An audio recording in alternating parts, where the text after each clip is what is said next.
Ouais, bonsoir la famille, comment vous allez? J'espère que vous allez bien. Voilà les gars, bienvenue ici à Gambi House. Les gars, Jamie en plein live a été appelé par son père spirituel, je sais pas si c'est un prophète et tout, mais qui a fait des révélations à Jamie en plein live. Voilà, en plein live. Les gars, je vais simplement vous laisser regarder la vidéo du début jusqu'à la fin. Et n'oubliez pas, abonnez-vous pour plus de contenu. On regarde la vidéo, on revient pour débriefer ensemble. Ciao.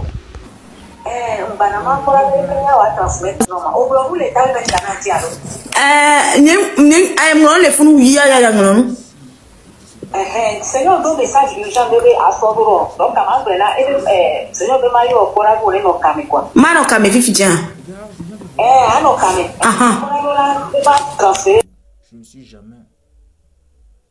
Je me suis jamais présenté comme ça.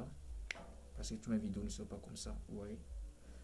Si aujourd'hui j'ai décidé de venir comme ça, il faut savoir que je veux qu'on parle de tête à tête, au fait. Parce que ça devient de plus en plus...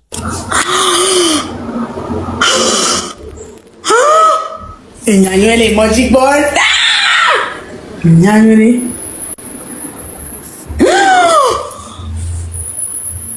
Je vous avais dit hier en fait que je voulais parler à mon père spirituel, c'est ça? Vous m'écoutez? Vous m'écoutez? Vous m'écoutez? Mais est-ce que vous m'écoutez en fait? Vous m'entendez? Ok. Hier, je vous disais que j'allais écrire un message à mon père spirituel parce que c'est lui qui faisait les vidéos. Enfin, il parlait de la situation politique du Togo. Et c'est pour ça qu'il a été mis en prison. Je vous ai expliqué un peu hier. Donc, on l'a mis en prison, on l'a chassé du territoire togolais. C'est un Gabonais, mais il est plus togolais que nous les Togolais en fait. Parce qu'il aime beaucoup le Togo. Donc, j'ai dit hier que j'allais lui laisser un message. Parce que depuis samedi, j'ai reçu la... C'était pas une révélation, je ne sais pas, mais il y a quelque chose qui m'a dit, mais vas-y, écris-lui.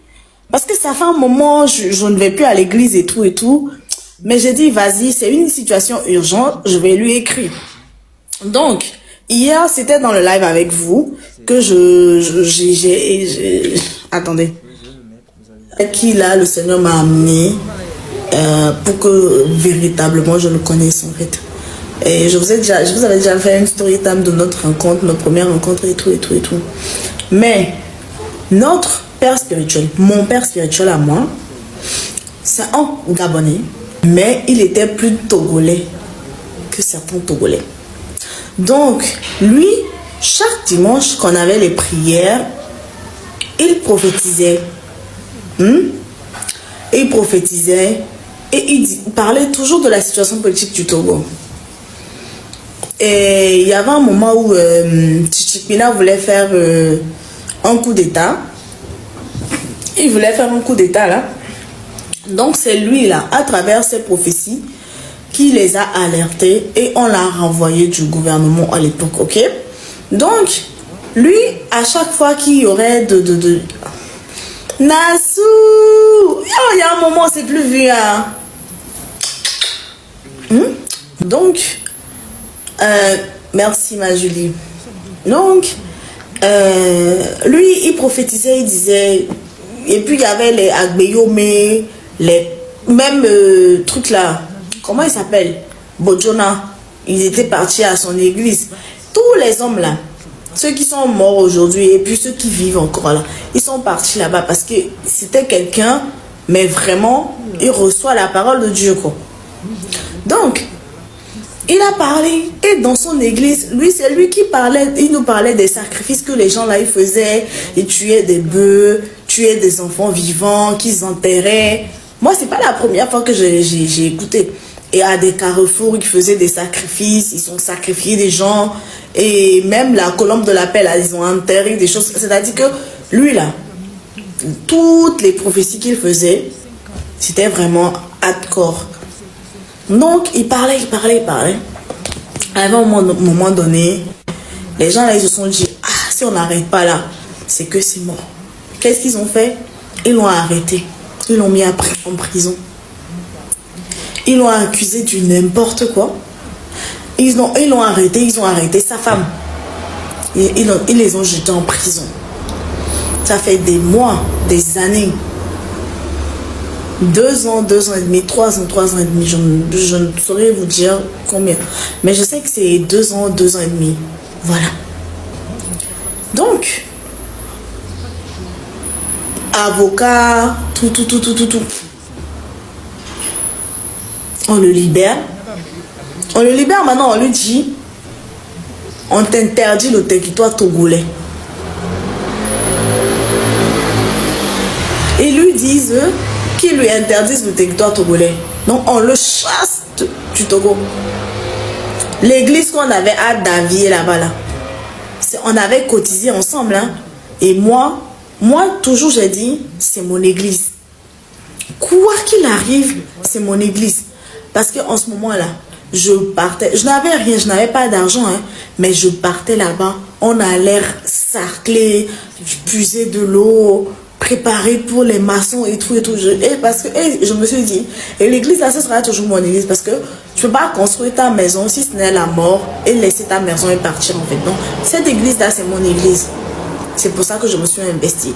Raclé, sarclé, ou comment ça se dit en français là. J'ai fait tout. Partout là. On faisait des séances de prière. Si aujourd'hui, spirituellement, les gens me disent que oh, spirituellement, tu es forte, ils ne peuvent pas t'atteindre. C'est ça.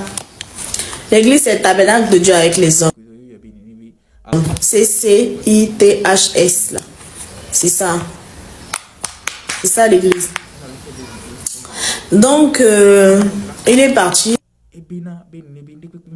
Actuellement, il est au Ghana. Donc, c'est... L'autre fois, j'étais là et il y a quelque chose qui me dit, vas-y, écris-lui, demande-lui. Enfin, cherche à lui parler, quoi. Donc, 2 jours, 3 jours, j'avais oublié. Mais hier, j'en parlais encore sur un live. J'ai dit, ok, vas-y, je vais laisser le message, on ne sait jamais. Ok? Donc, je laisse le message, les messages sur 2 numéros. Ils ont 2 numéros. Ils ont un numéro à Accra et ils ont un numéro à Lomé. Donc, moi, je dis, vas-y. Désolée, je vais leur écrire. Voilà. Je ne perds rien du tout. Mais ça fait un moment que je ne pars. Je vais plus à l'église, en fait. Je suis là. Donc, j'envoie le message. Hier, il y a un numéro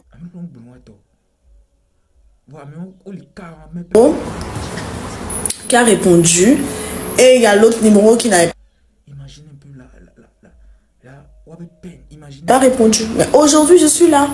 Je relance l'autre numéro du Togo et on m'envoie une information. Je vois.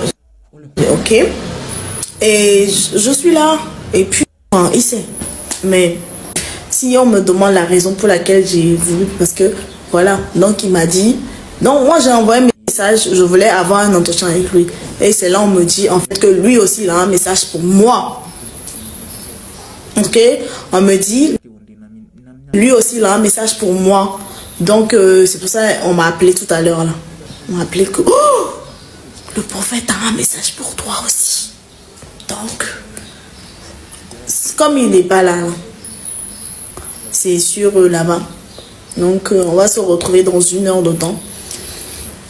Et voilà, on espère que ça va bien se passer. Et voilà, ok. C'est mon père spirituel. C'est le prophète Maranatha Mashiach. Il y a beaucoup de personnes qui ont entendu parler de lui. Fort, tu connais le prophète là, non? Tu le connais? C'est mon père spirituel. Tu le connais, non? Toi, tu le connais très bien. Parce que c'est toi, tu l'as fait mettre en prison. En 2015, voilà. C'est toi, tu l'as fait mettre en prison. Et voilà gars, j'espère bien que vous avez tous suivi la vidéo, vous avez regardé la vidéo du début jusqu'à la fin et vous avez écouté vous-même ce que Jamie a dit, tout ce que elle a raconté sur son pasteur, son père spirituel et tout et ses consorts, voilà. Voilà, et il n'y a plus rien à dire sur ce sujet parce que bientôt il n'y a pas d'avant. alors, j'ai plus rien à dire sur ce sujet. Et ce que moi j'ai à vous implorer, simplement que vous vous abonnez. Abonnez-vous massivement pour qu'on atteigne les 10 000 cas, voilà. Et je compte sur vous et je sais que vous allez le faire pour moi. Ou bien, mes gars. Ok, ciao, ciao, bisous, bisous, je vous aime.